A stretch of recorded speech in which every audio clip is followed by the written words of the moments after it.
আপনি প্রতিদিন বাতাসের ওপর নিজের সিংহাসন ভ্রমণ করেন, আমাকে কোনো একদিন ভ্রমণ করান। হ্যাঁ, আমি তা করি। তোমার এই আরজ বিবেচনা করা হবে। হে বাতাস, আল্লাহর হুকুমে চলো। সুবহান আল্লাহ, আমরা উড়ছি। এই আল্লাহর অসীম কুদরত।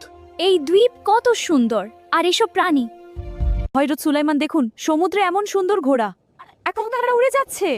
জিনেরা, আমার আদেশ, এই ঘোড়াগুলো ধরে আনো। হে আল্লাহর নবী, এই কাজ কেবল সেই সমুদ্রের বিদ্রোহী জিনি করতে পারে যে সমুদ্রের গভীরে লুকিয়ে আছে। আমি আনুগত্যের প্রতিশ্রুতি দিচ্ছি, আমি ঘোড়াগুলো হাজির করব। তোমার কৌশল কি? আমি ঘোড়াগুলোর পানির উৎসে মদ মিশিয়ে দেব। ঘোড়াগুলো তা পান করে মত্ত হয়ে পড়ল। তখন জিনরা 40টি ঘোড়া ধরে এনে হযরত সুলাইমানের সামনে উপস্থিত করল। হযরত সুলাইমান আর সেই ঘোড়াগুলোর অসৌন্দর্য দেখে এতটাই মুগ্ধ হয়ে গেলেন যে আসরের নামাজের সময় পার হয়ে গেল। হে সুলাইমান, আপনি দুনিয়ার মোহে মগ্ন হয়ে গেছেন। হে জিব্রাইল, আমি সত্যিই বিভ্রান্ত হয়েছি। একথা শুনে হযরত সুলাইমানার সঙ্গে সঙ্গে সিজদায় লুটিয়ে পড়লেন, ওজোরে কাঁদতে লাগলেন এবং আল্লাহর কাছে ক্ষমা চাইতে লাগলেন। এই ঘটনা আমাদের স্মরণ করিয়ে দেয় যে আল্লাহ স্মরণ ইবাদত সবকিছুর আগে তা যতই সুন্দর আকর্ষণীয় হোক না, যদি আপনি আমার মনোরঞ্জন ফাফিট চ্যানেলটি সাবস্ক্রাইব করুন। আল্লাহ হাফেজ।